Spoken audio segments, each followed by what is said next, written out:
اعتبار سے یہ بازی لے گیا ہے پورے عالم اسلام پر۔ ان کے مذہبی عقائد، ان کی فقہ سے ہمیں جو اختلاف ہے وہ ہے اپنی جگہ پر ہے، آپ کو معلوم ہے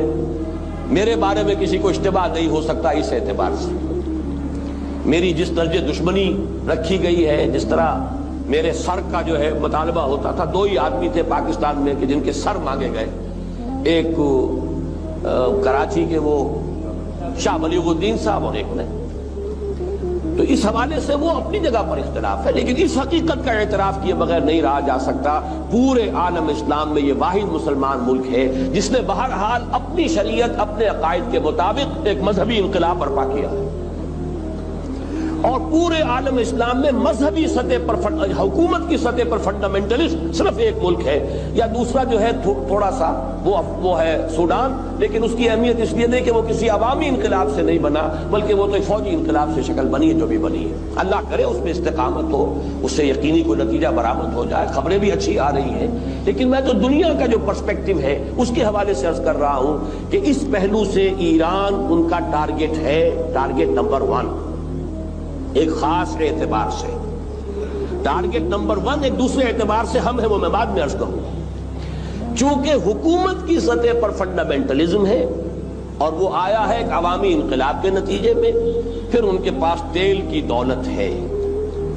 اس کے خلاف اکنامک سینکشنز بھی ہو جائیں تو اگر لیبیا کھڑا ہو سکتا ہے تو بہرحال وہ بھی کھڑا ہو سکتا ہے، اور نقشہ وہ دنیا کو دکھا چکا ہے کہ لڑا دے ممولے کو شہباز، یہ نقشہ بھی اس نے دکھا دیا ہے۔ یہ ہے ایران کا معاملہ۔ نمبر 2 پاکستان۔ پاکستان 400 برس کی تجدیدی مساعی کا امین ہے، امانت دار ہے۔ پورے ہندوستان میں مجدد الفسانی رحمت اللہ علیہ، شاہ ولی اللہ دہلوی رحمت اللہ علیہ، سید احمد بریلوی رحمت اللہ علیہ، ان کا جہاد، پھر اس 20ویں صدی عیسوی میں یا 14ویں صدی ہجری میں علامہ اقبال جیسا مفکر، مولانا مودودی جیسا مصنف، مولانا الیاس جیسا مبلغ، شیخ الہند جیسا مجاہد حریت، پورے عالم اسلام میں ان کا پیرلل کوئی موجود نہیں۔ یہ 400 سال کی تاریخ ہے، اس کی امانت اور اس کے نتیجے میں یہاں کے مڈل کلاس میں فنڈامنٹلزم کا ایک نیوکلیس ہے، اگرچہ حکومت کی سطح پر کوئی پیش رفت نہیں ہو سکی آج تک، بلکہ اب تو پسپائی ہو رہی ہے، اب پیچھے ہٹ رہے ہیں۔ وہ ہمارے ان سیاسی جو بھی زعماء ہیں، جو جماعتیں ہیں، ان کی غلطی اور الیکشن ہی کو واحد میدان بنا کر اس کے اندر اپنا سارا وقت و توانائی اور قوتیں ضائع کر دینا، یہ ہے در حقیقت جس کا کہ یہ صدا مل رہی ہے کہ اس اعتبار سے تو پسپائی کی طرف ہے معاملہ، کسی پیش رفت کی طرف نہیں ہے، لیکن باہر والے تو دیکھتے ہیں نا کہ اندر کیا کچھ مواد موجود ہے۔ اگر مڈل کلاس میں وہ فنڈامنٹلزم کا بارود موجود ہے تو کسی بھی وقت اس کے اندر جو ہے وہ کوئی دھماکہ ہو سکتا ہے۔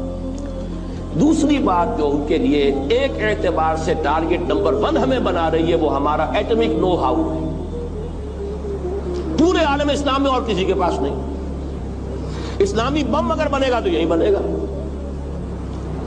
یہ ہے مختلف اسباب جس کے بنا پر ایران اور پاکستان کو آپ بریکٹ کر لیجئے، یہ اس نیو ورلڈ آرڈر یا آج کی میری گفتگو کے حوالے سے یہودی اور عیسائی گٹھ جوڑ کا جو ٹارگٹ نمبر 1 ہے، ایک اعتبار سے ایران ہے، ایک اعتبار سے پاکستان ہے۔ ان میں سے نمبر 1 ایران ہے۔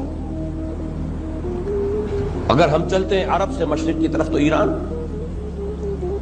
ایک اعتبار سے یہ بازی لے گیا ہے پورے عالم اسلام پر۔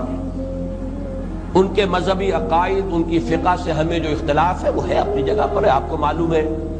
میرے بارے میں کسی کو اشتباہ نہیں ہو سکتا اس اعتبار سے۔ میری جس درجے دشمنی رکھی گئی ہے، جس طرح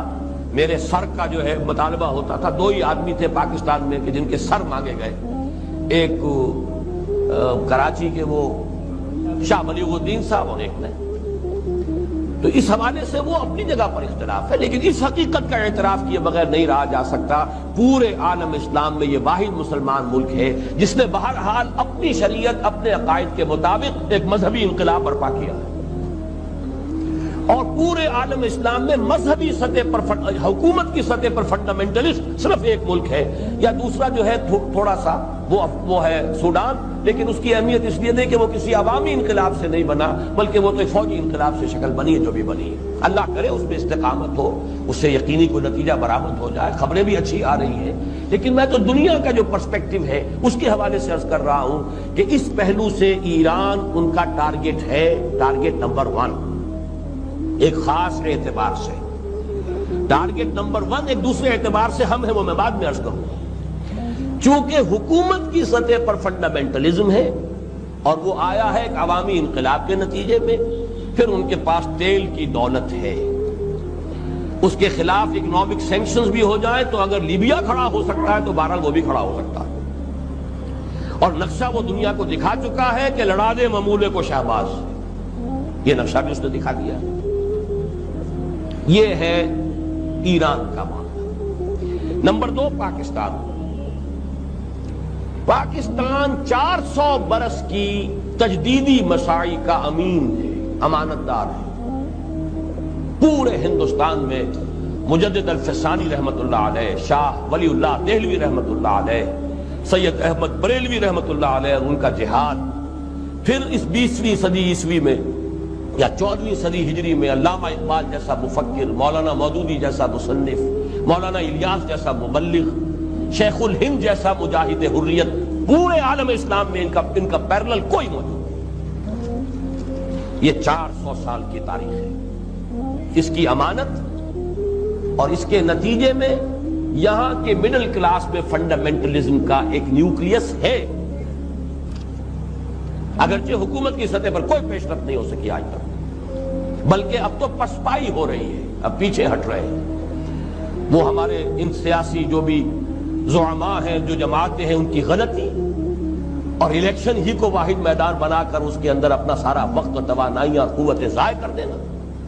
یہ ہے در حقیقت جس کا کہ یہ صدا مل رہی ہے کہ اس اعتبار سے تو پسپائی کی طرف ہے معاملہ، کسی پیش رفت کی طرف نہیں ہے۔ لیکن باہر والے تو دیکھتے ہیں نا کہ اندر کیا کچھ مواد موجود ہے۔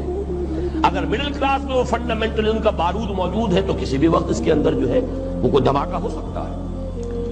دوسری بات جو ان کے لیے ایک اعتبار سے ٹارگٹ نمبر 1 ہمیں بنا رہی ہے وہ ہمارا ایٹمک نو ہاؤ ہے، پورے عالم اسلام میں اور کسی کے پاس نہیں۔ اسلامی بم اگر بنے گا تو یہی بنے گا۔